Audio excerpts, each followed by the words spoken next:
What is going on, beautiful people of the world? Happy 12 days of gratitude. If you don't know what I'm talking about, this is my favorite time of the year. The Thrive Forever Fit podcast turns into the 12 days of gratitude series, this time every single year. So from the 13th of December all the way through December the 24th, Christmas Eve, I will be launching a brand new episode with a special guest talking about the powers and awesomeness of gratitude. So make sure you tune in. Make sure you listen to all 12 episodes. I promise you, they will be amazing. They will be awesome. And I want to wish you a very Merry Christmas, an abundant holiday season. Whatever you're into, be into it. I'm into it with you. Love you. Enjoy the series. Here we go. DC, my brother, how you doing? Man, I'm phenomenal, man. I'm sitting up here talking to the great Jay Nixon, man. Heck yeah, this is a great Monday, man.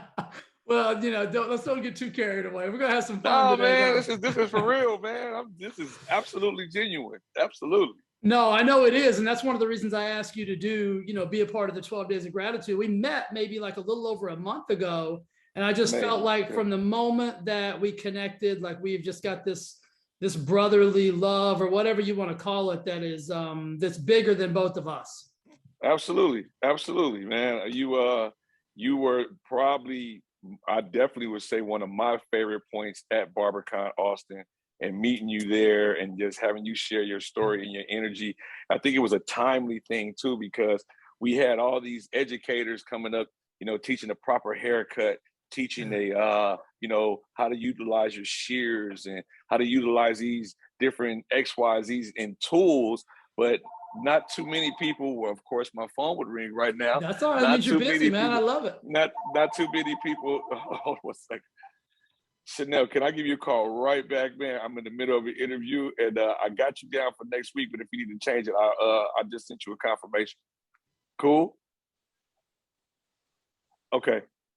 I'll give you a call right back. Thank you, man. All right. I love the busyness, man. That's part of the game. I love it. Yeah. I had a guy that was answering my phones, and I don't even know. It's just that I guess I'm just so hands-on, and I want things to happen in a certain way.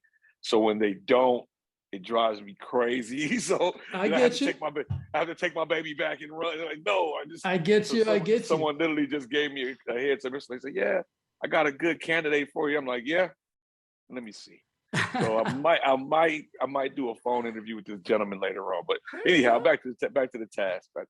Yeah, like you said, everybody there, I was a little bit of an outlier at that event. Like everybody was teaching skills and mechanical things and everything like that. And, I came up and my first words out of my mouth is, you guys are probably wondering what this dude is doing here.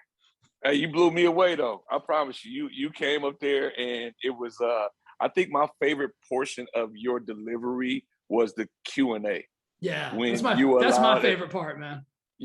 Because people were asking questions. Now I've seen, operators, educators, technicians behind the chair that utilize these tools and these things daily, and they get stumped by a technical question. Like, whoa, wait a minute, I wasn't ready for that one. Yeah. You were getting questions that had no regard to any particular skill set, aside from being mentally well prepared for your own interaction with life. People were asking you questions like, so I got this person that, that I really hate. And, I don't really want to hate them, but I do. And, you're like, just the energy you're wasting on them. And it's like, what? It's like, it was some really thought-provoking questions that you fired right back. And the answers were articulate. And I mean, it seemed like you took, like you paused time to just give a very efficient answer to whatever question it was. Yeah. And I mean, and I saw, there was a full room. It was a full house. Yeah. It was and I people started firing questions from everywhere. Once that first question got shot up, oh my God, you would pew, pew. Yeah, it was amazing. And you were on pivot. Yeah, that's definitely on pivot. That's my element, man. I always say that if somebody hired me to give a speech, my perfect speech would be 10 minutes of speech and 50 minutes of Q&A. Because I think you Yeah. saw it, and that's when people start asking like the real questions, right? And then if you can start answering and helping people from like where they are in their particular life, like, you know, it's easy to get up on stage and tell you, hey, this is what you should think and do and blah, blah, blah. But if you're not there, you can't understand that. And so when I open it up to Q&A and people are like, hey, this is real life today, like Right. that's my favorite part, man. And that's, Nah, you know, that, it was phenomenal, man. I promise you. I was. and what a beautiful audience. Like, I mean, for me, it was a very unique situation. I'd never spoken in a room of such a diverse crowd of, I mean, you know, barbers from all over the country and probably even all over the world, you know, Yeah, with different absolutely. backgrounds and different, all different perspectives about life. And so it was such a beautiful opportunity for me. And I left there with this thought process is like, I mean, you know, the craziest hairdos you've ever seen. Like people are just, I mean, swagged out, tattoos everywhere. And it's like every single one of those people were the sweetest, kindest. I mean, they were so nice to me. I mean, standing ovation when I left the stage. Like Oh man, well couldn't have deserved. couldn't have been. But my point to that is to say that like these were some of the coolest, most awesome people that I got the opportunity to interact with.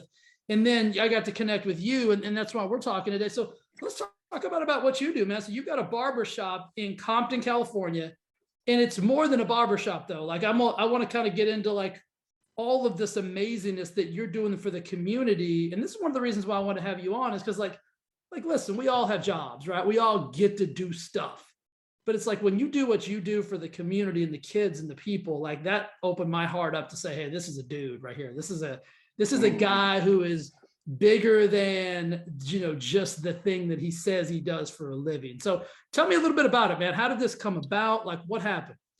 Well, story in a nutshell is I've been barbering for, I'm 47 years old. I've been cutting hair since I was about 15 years old.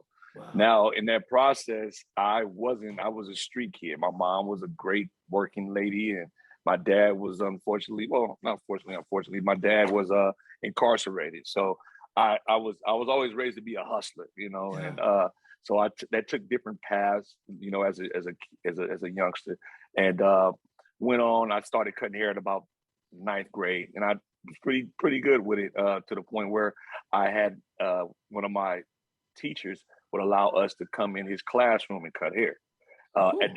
during recess and during lunch. So we were managing our own businesses, you know, a lot of legitimate businesses in high school at you know, early age, 14, 15 years old.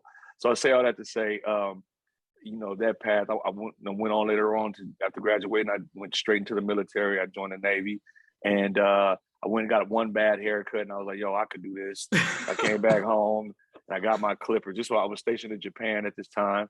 I went home on leave, came back with my clippers. I started cutting my own hair again as I was doing in high school, and before, you know, and then before I started amassing a small clientele in my high school and just around my neighborhood and whatnot. I would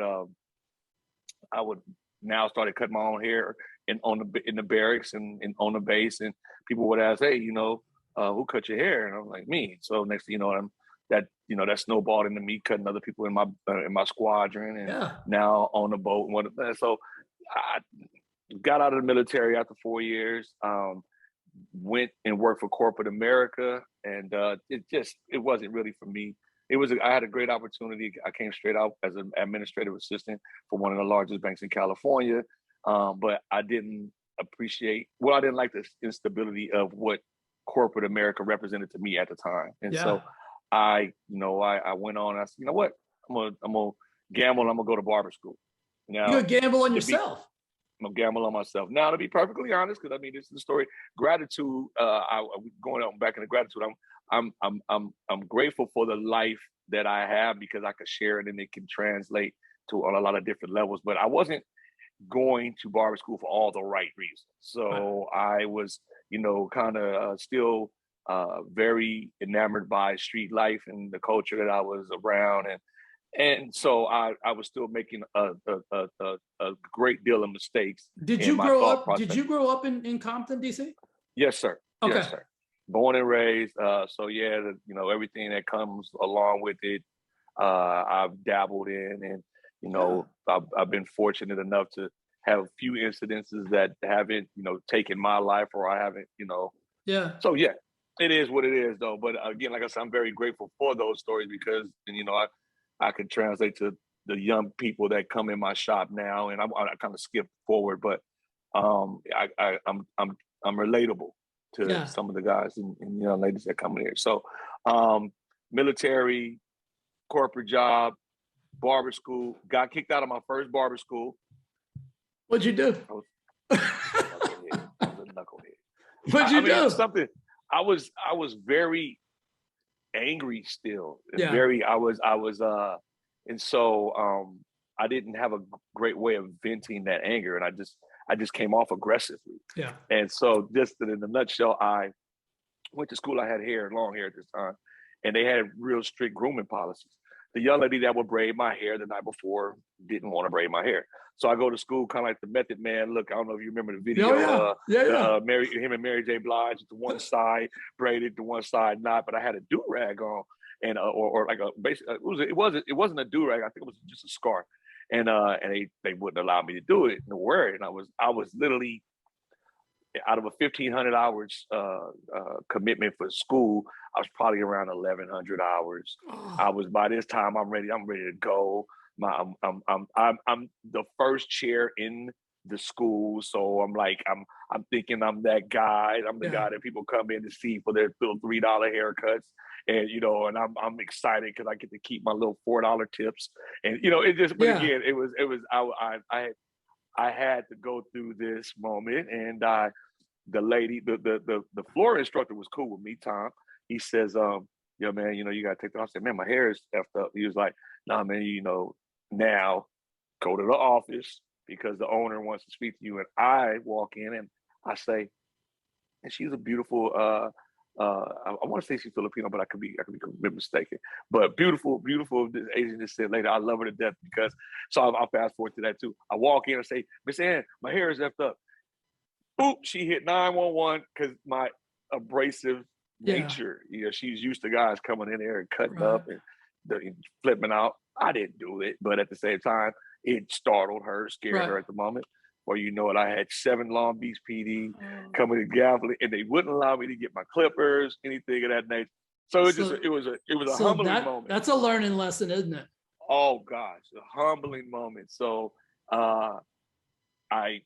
they actually asked me to come back, but by that time I found another school that would accept me because at 1,100 hours, you typically have to start all over again. Yeah. But I found a guy, and I called him my barber dad. He actually passed about 4 years ago now.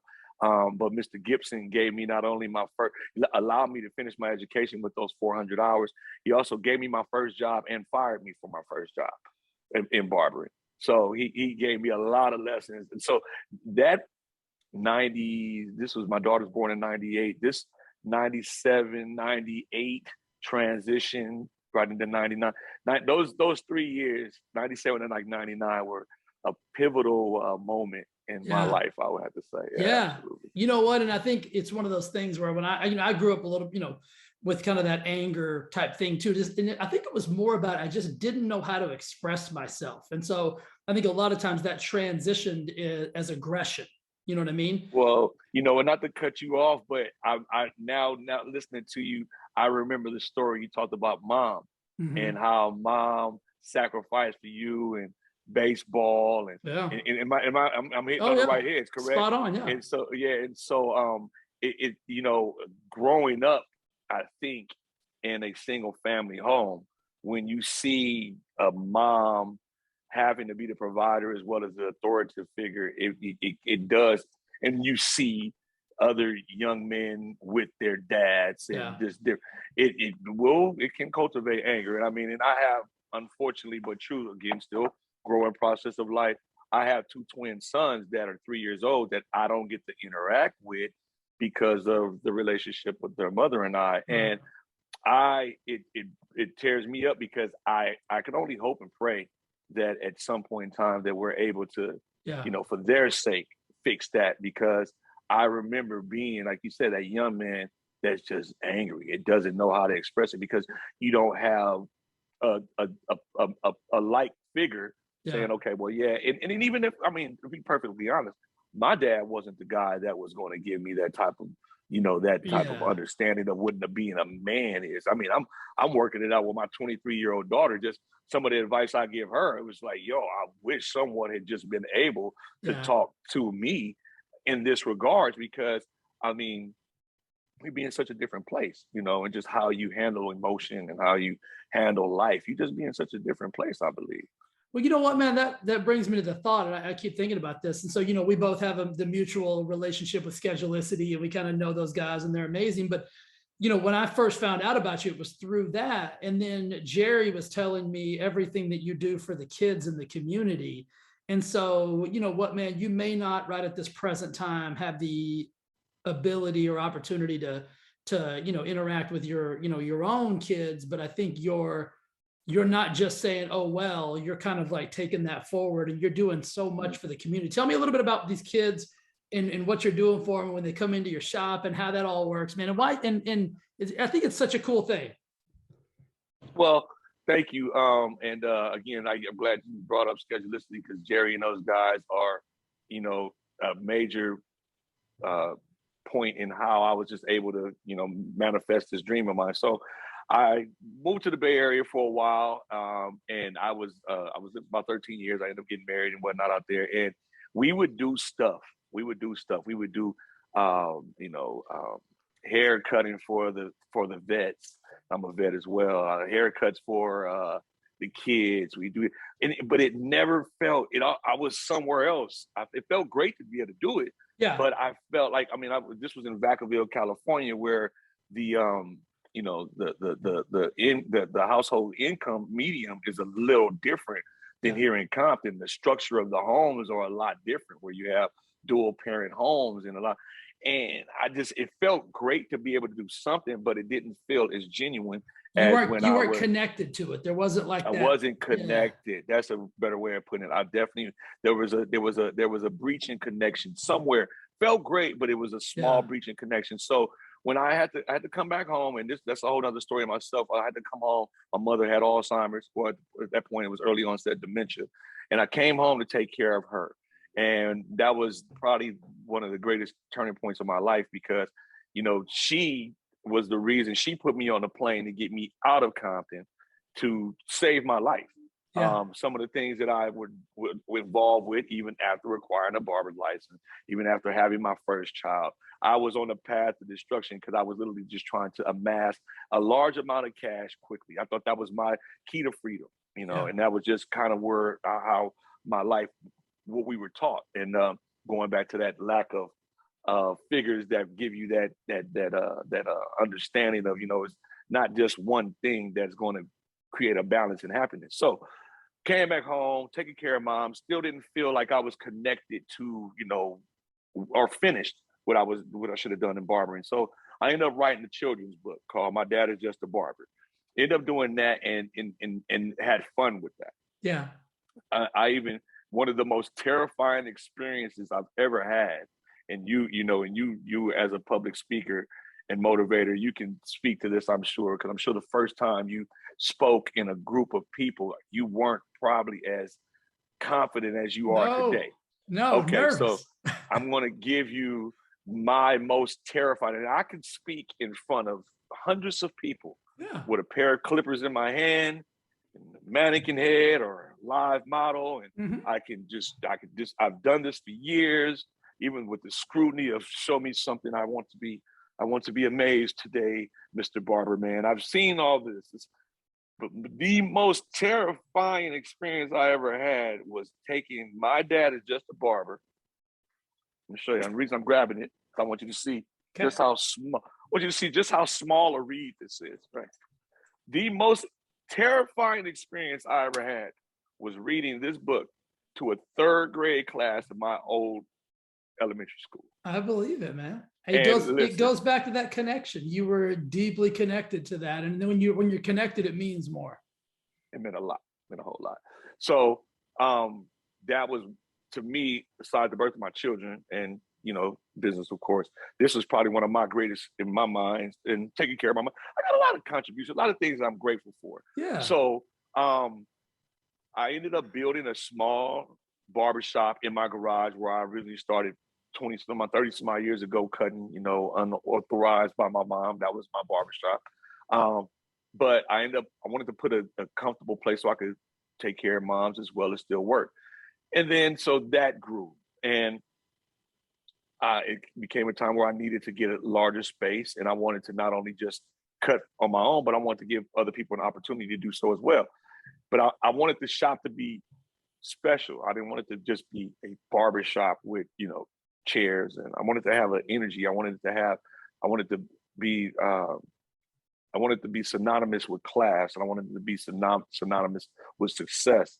And so, people say, you want to put a high-end barbershop in Compton? I said, yeah, that's the plan.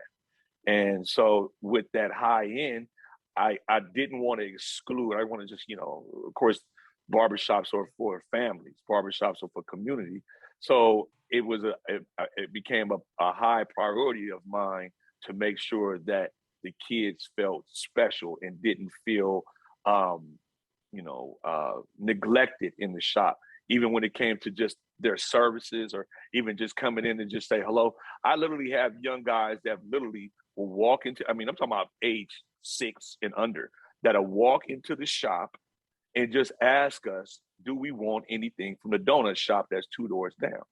And that's because this culture we created, I believe, it empowers the dads. This isn't this young man just walking in. This is his dad saying, Yeah. I want you to go in there and go speak to those men Yeah. because those men are synonymous with I'm teaching you and being a gentleman and respect the community and culture. So go in there and go say hi to those guys. No, you're not getting a haircut today. You're not even getting a haircut this week, probably. So, but go in there and say hello. And this happens on a regular basis. Oh, that's cool. We get the people that walk by and just say hello and speak. It's funny. I put the children's section. I'll show you.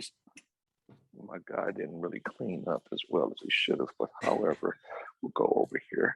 And it's very simple. Oh, that's cool, man. Kid zone, no fussing or cussing. We put that there. We got I like that. some of their drawings that we'd had more, but they come and take them back. And And you got video games for them and games and yeah, stuff we like had the that. PS4, the Xbox. Oh, We that's got cool, chess. man. We got we a lot of the toys come from I'll go out and I'll just go over here to Family Dollar and spend 200-300 on some toys and just recycle the toys. But there's some toys that are staples in there that oh goodness. Some of the kids that walk in, and literally one of the little guys did it the other day, walks in, he comes over to my station. Now mind you, let's take this walk with me. So he's over here playing with the chess and the wicker basket Yeah. have most of the toys. Okay, so he's playing with something and he walks over, and very articulately. His dad was in the chair. He taps me, Mr. Barber. There was a toy in the box that was it describing the toy completely. Right. He said, and it's not there anymore. And I'm like, well, sorry, I don't know what to tell you at the point. But when I say we literally have a harder time getting the kids to leave, Yeah. It's harder to get them to say, all right, it's time to go. They really enjoy the space, and I don't think I've ever experienced any barbershop that created that. Well, they feel safe, man. They feel like it's a safe, fun place, and I think that's awesome and a great way to, talking about giving back to the community. I think, growing up, and my grandfather owned a barbershop, and it was always a place of it was a staple of the community, and I think. Times have gotten away from anything being a staple of anything anymore, much less community. Right. And so the fact that you're doing that, you're more than just a barber, right? They're not thinking, oh, let's just go to the barber shop. They have this whole sense of fun and pride and all of those things. That's where I go, right? It's it's way bigger than just getting a haircut and doing all that stuff. You want to hear something extra funny? I don't know how, I'm sure some of them have heard me just discussing it here in the shop or whatever, but kids love Snoop Dogg. I don't know if you knew that. The kids absolutely love Snoop, from Coach Snoop to just Snoop. Yeah. And so my connection to Snoop is hilarious with them because they will literally say, so I'll give you a story. One of the young guys read one of our, it wasn't the negative review, it was just an opinionated review. We have a few hundred reviews on Yelp and Google, and they're typically 5 stars. And so we had those are the occasional, Yeah, there's always there's crazy. gonna be, Yep. there's always gonna be one. So one of the young men, his mother was telling me, one of the young men, actually smart young guy, 13 years old maybe, was reading the reviews on his own, and came into his mother's room and said, "Did you see this negative review on Don's?" Because they don't call me DC. The community typically calls me Don. Yeah. Did you see the review on Don? Do they even know who Don is? And I mean, this is the kid. I would never respond back to. He was taking up for you. He was ready to go. Funniest thing ever. Funniest and cutest thing ever. And it was just like, I mean, you gotta appreciate it because I don't. The parents, we give them the ability to validate their kid. When they come in, Yeah. sometimes the parent might, and there's always an exception where. I want you to pause really quick, man. I don't know if you know how cool that is. Like, I don't know if you know how cool that, like, I heard something a long time ago, and it was about, people like, very similar things, like, people like hating on people and being rude and mean and whatever. And this guy said, hey, listen, you treat all of the people who do love you, you treat them with such love and respect and everything else that they will take care of that stuff for you. And so for him to go into his mom's room, like, that says a lot about you, because most 13-year-olds today would have just read that and moved on with their life and said, hey, forget about it. That tells me that this kid you have a place in his heart and in his life that is much more than a fade or whatever it is that he gets it done to his hair, man. So you need to give yourself a little bit of credit for. Yeah, I've never thought about that since, but you're right. Yeah, that's huge. That's fatherly figure type stuff, right? Because he wanted to take care of you. He was like, not my dude. Like, there's something, right? So I just want you to acknowledge that, man, or I want you to hear me acknowledge you, that is a special, special thing. And I hope you know how awesome that is, man. One of the things I'm grateful for, of course. Very, very much Absolutely. so. Thank you. And your acknowledgement of it as well. You're right. Cause it's a lot of the kids, they, when you don't think that they're paying attention, they really are. And they'll stand up for you if they believe in you. Well, and they need role models, man. Like, I think even if they have fathers, right? Even if they have a mom and a dad, like, humans these days, especially the youth, is looking for someone to be a leader and someone to show me how do I navigate this world, right? It's a crazy world out there. You know what I mean? Like, you and Absolutely. I, how you and I mean, we grew up very differently. I did not grow up on the streets of Compton by any means. So I'm not equating those two things, but the things that we had to deal with, we didn't have social media, DC. We didn't have the internet. We didn't have, cell phones that, we didn't have any of that. And so these kids these days, they're overwhelmed, and they know that there's a safe place and a dude that they can always count on and come to. So I think that's pretty cool, man, what you're doing. I want to. Thank you, man. I appreciate that. Yeah, I tell them, there was a point, I think I'm 47. There was a point where I thought we're the same age. Exactly. Okay. So you might, and I think you might agree with, there was a point where we thought that with, the inception of computers, social media, the internet, I thought there was a point, at least in my life, that we thought that they had it easier. Like, oh, you guys, the information is readily available. Yeah, I would agree. Right here. What are you talking about? What do you mean? And then I think we realized that there was like, whoa, wait a minute. Like, this right here is this you got to monitor. And how do you monitor it? Because you can monitor your own, but you can't monitor the entire world. Right. And it's a scary playing field, and to be able to help a young person create a laser beam focus, that in itself is a task. I mean, like, it's we used to sports, me, sports for a little while, but other things as well. And I wanted to be the best at what I was doing. These kids, the challenge of finding out what it is that you want to do, in fact, is just a challenge in itself. Because you can be an athlete, but you also have to navigate with your image to a Yeah. certain extent now, and it's absolutely out of control. I mean, I remember the funniest thing or the worst thing for us to be doing here in the city was to have high water pants, to flood. Yeah.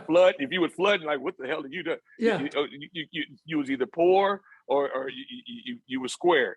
And it was like, at the end of the day, when you really break that down, it was like, okay, years later, high water pants are a fashion statement. Yeah. Yeah. I mean, So what were we really worried about, right? Like 3 or 4, 10 of our friends making fun of us. Now it's like the whole internet, the world is like, it's crazy.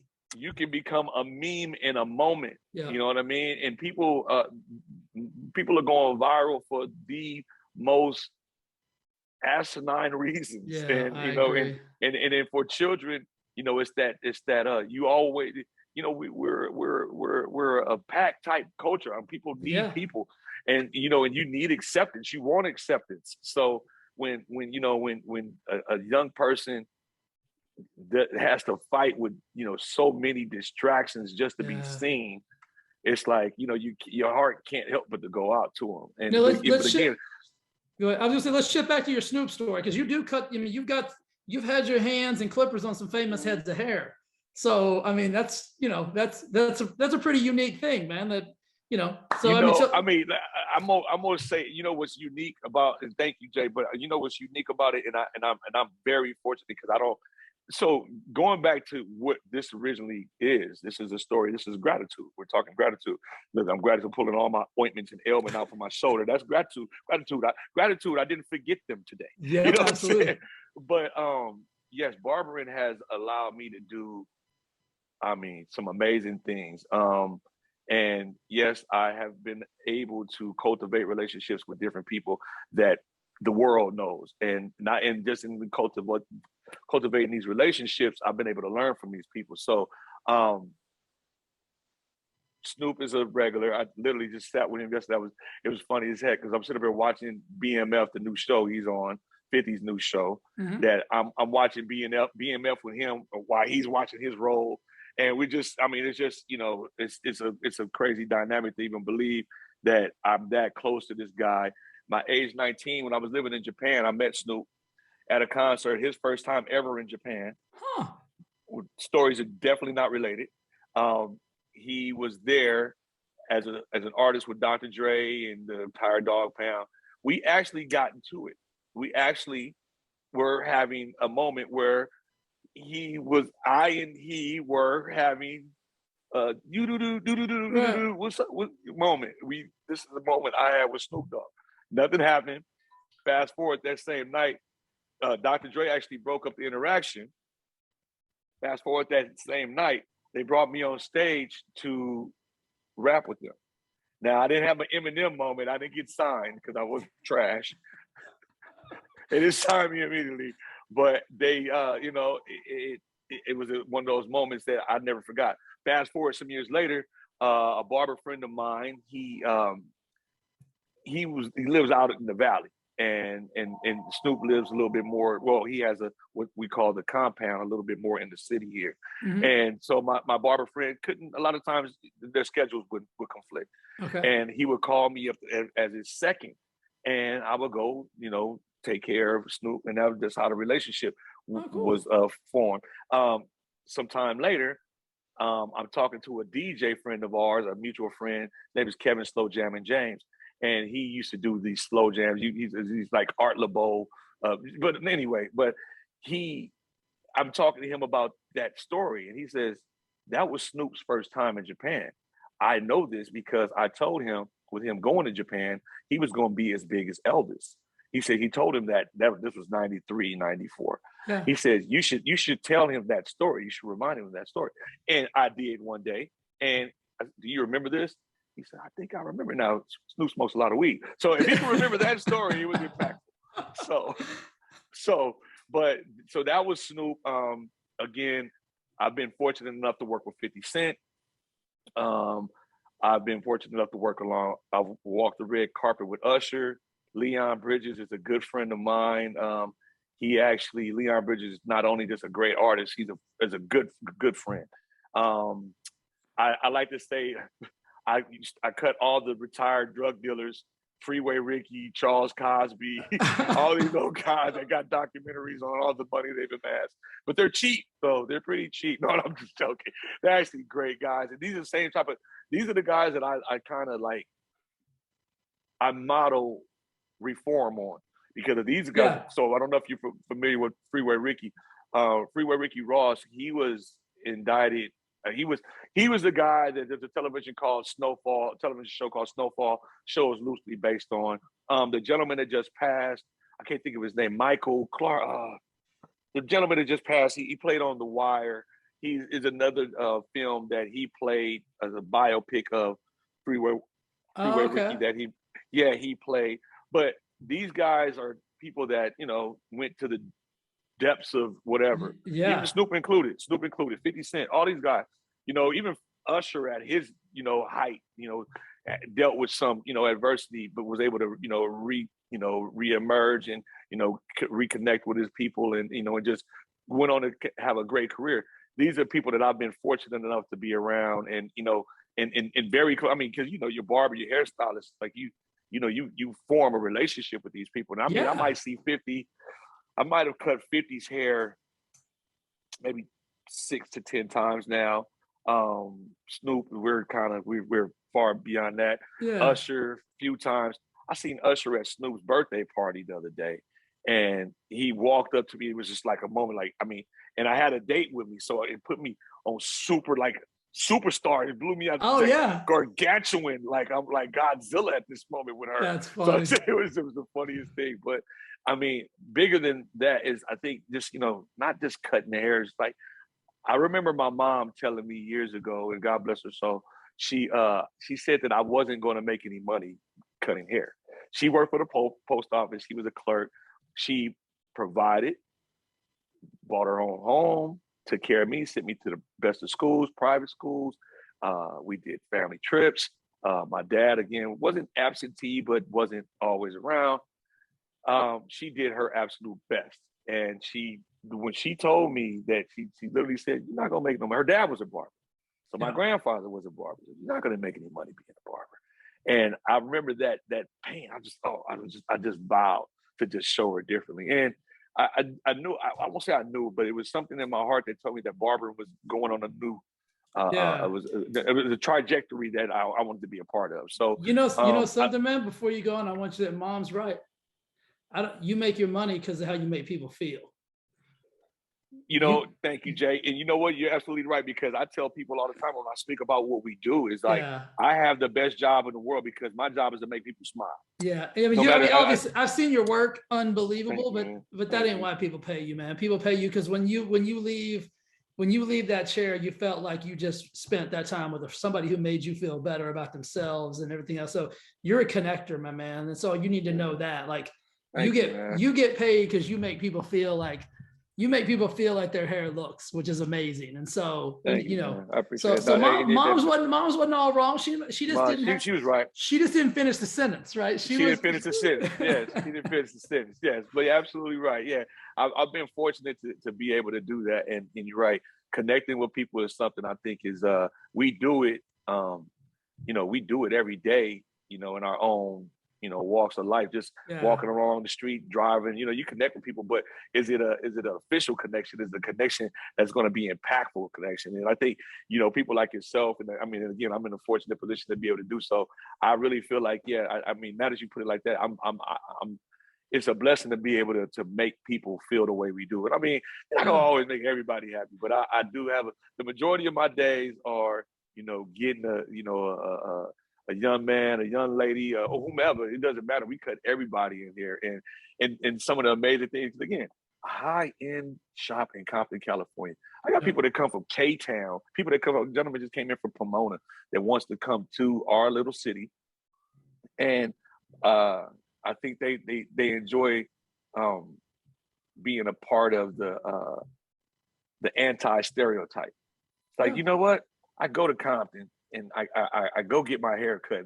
I can set up an appointment with my barber through Schedulicity, and he's on time and he's punctual. And I don't walk into the shop and feel embarrassed or harassed. And I think, it reinstills a pride in them because, it takes away that stigma you know, and it makes people, I think it makes people feel even better because I think they become, in their own right, and they become a part of the solution. They are Yeah. actively becoming a part of a conversation. Like, oh, you know, they could be in a conversation, yeah, I'll never go through Compton. And, and then wait, I think I actually go. I think that's just one of those things, man, where it's like, there's bad parts of Beverly Hills. Like, Absolutely. don't get it Oh, twisted. So yeah, I think, absolutely. I think Compton got its name because of the TV shows and, Yeah. when I was growing up, it was like NWA, and it's like, okay, well, this is different than where I'm from, right? And so Right. I think people heard that, and now it's got this stigma. But listen, man, Right. you get in trouble in every city in Any damn America. where. Yeah, any damn where. And see, like you raised a great point because I don't know, like Jerry, there's a great picture I have of Jerry in my shop when they came out here to award me the grant. Yeah. Him studying or just like looking at these pictures. And so you raised a great point where a lot of people feel like NWA was the onset of Compton. So a lot of these pictures are, prohibition, Yeah. 1930s. This is a barbershop in the 1950s. Some of like my grandmother's actually, this is an aerial shot where my grandmother is actually buried in this cemetery that is almost 100 years old, I would say. Yeah. Compton College with its diversity, just different things like that. So It's a lot more than what people think it is, man. I mean, I think, absolutely. yeah, I think we get so simple minded sometimes about like things we've heard or Right. things, things of that nature. But But you're man, right. It could happen anywhere. It could happen anywhere. Anywhere, dude. I know you are so busy. I want to end with this, man. I want to just say I want to say how thankful and grateful I am for you.